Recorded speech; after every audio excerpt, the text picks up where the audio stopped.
இலங்கையில் இன்று காலை 7 மணிக்கு துவங்கிய வாக்குப்பதிவு மாலை 4 மணிக்கு நிறைவடைந்தது. அமைதியான முறையில் தேர்தல் நடைபெற்று முடிந்துள்ளது. இதுகுறித்து கொழும்பு மாவட்ட துணை தேர்தல் ஆணையருடன் எமது சிறப்பு செய்தியாளர் சலீம் நடத்திய நேர்காணலை தற்போது காணலாம். இப்போ நாம இலங்கையில் கொழும்புல இருக்கோம். தேர்தல் ஆணையத்தின் டெப்யூட்டி கமிஷனர் திரு அச்சுதன் அவர்கள்கிட்ட கேட்கலாம். சார், எல்லாரும் பார்த்துட்டு இருக்காங்க உங்களை. தமிழ்நாடு மட்டுமில்ல, உலகத்திலிருந்து அனைத்து தமிழர்களும்.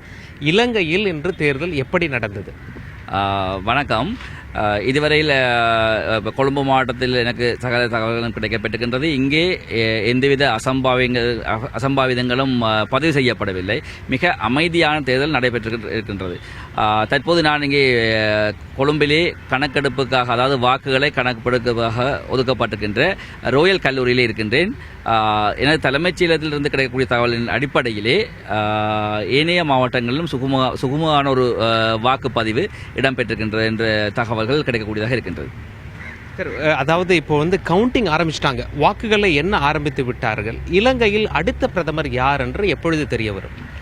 அதாவது வாக்கு கணக்கெடுப்பு தற்போது வாக்குப்பட்டியல் இங்கே இங்கே எடுத்து வரப்படுகின்ற நடவடிக்கை இப்போது இடம்பெற்றுக் கொண்டிருக்கின்றது. அந்த வகையிலே பல கணக்கெடுப்பு நிலையங்களிலே கணக்கெடுப்பு ஆரம்பிக்கப்பட்டிருக்கின்றது.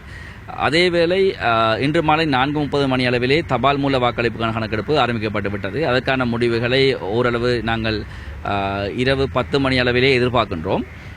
ஏனைய கணக்கெடுப்புகள் தற்போது நடைபெற்றுக் கொண்டிருக்கின்றது.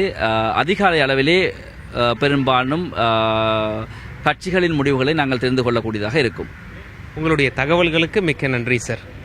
நாளை அதிகாலை முடிவுகள் தெரிய வரும் அப்படின்னு சொல்லிட்டு சார் சொன்னார். இலங்கையை பொறுத்த வரைக்கும் மொத்தம் 225 எம்பிக்கள், பாதிக்கும் ஒன்று மேலே 113 எம்பிக்களோட சப்போர்ட் யார் இருக்கோ அவங்க தான் இலங்கையில் அடுத்த பிரதமர். நமக்கு நாளை காலையிலேயே தெரிய வந்துடும்.